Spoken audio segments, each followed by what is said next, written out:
Road మీద డబ్బులు దొరికితే దేనికి సంకేతమో తెలుసా? సాధారణంగా మనం రోడ్డుపై వెళుతున్న సమయంలో లేదా ఏదైనా పనులు చేస్తున్న సమయంలో మనకు కొన్నిసార్లు చిల్లర నాణేలు దొరుకుతాయి. ఇలా చిల్లర నాణేలు కనిపించినప్పుడు చాలామంది వాటిని తీసుకోవడానికి ఆలోచిస్తే, మరికొందరు మాత్రం అలాంటి డబ్బులను తీసుకోవడానికి మాత్రం ఆలోచించరు. అయితే ఇలా రోడ్డుపై పడిన డబ్బులను తీసుకోవడం దేనిని సూచిస్తుంది అనే విషయాన్ని వస్తే, మొదట మనకు రోడ్డుపై ఎక్కడన్నా చిల్లర నాణేలు కనిపిస్తున్నాయంటే ఆ చుట్టుపక్కల ప్రాంతాల్లో ఏదైనా శ్మశాన వాటిక ఉందో లేదో గమనించుకోవాలి. ఇలా ఒక మృతదేహానికి అంతిమయాత్ర తీసుకెళ్తున్న సమయంలో ఇలా చిల్లర వేస్తూ వెళ్తారు.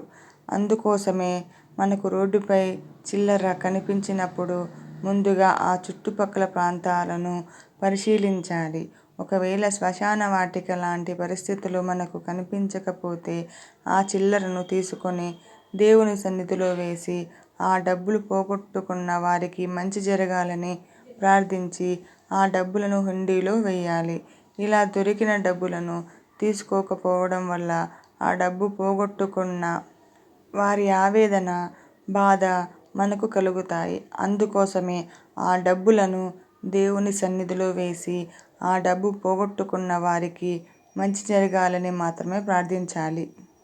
ఒకవేళ మీరు ఆలయానికి వెళ్ళే పరిస్థితి లేనప్పుడు మీకు దొరికిన డబ్బును దారిలో భిక్షం వేసి వెళ్ళినా మీకు ఎలాంటి పాపం లేకుండా పుణ్యం కలుగుతుంది. అందుకోసమే రోడ్డుపై దొరికిన డబ్బును ఎప్పుడూ కూడా మన వద్ద ఉంచుకోకూడదు. మరి కొందరిలో లక్ష్మీదేవి ఏరికోరి మన ఇంటికి వస్తే మనం ఎందుకు తీసుకోకూడదు అనే ప్రశ్న కూడా కలుగుతుంది.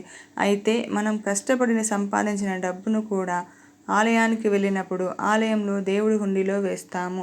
కావాలని వేయడం లేదు. అయితే మనకు దొరికిన లక్ష్మి వేరే వాళ్ళు పోగొట్టుకున్న లక్ష్మీదేవి కానీ మనం కష్టపడితే వచ్చినది కాదు కనుక ఇతరుల డబ్బును తీసుకునే హక్కు మనకు లేదు.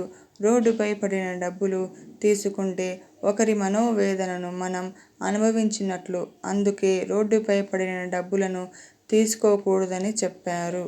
ఈ వీడియో కనుక మీకు నచ్చినట్లయితే ప్లీజ్ లైక్ చేయండి, షేర్ చేయండి, సబ్స్క్రైబ్ చేయండి.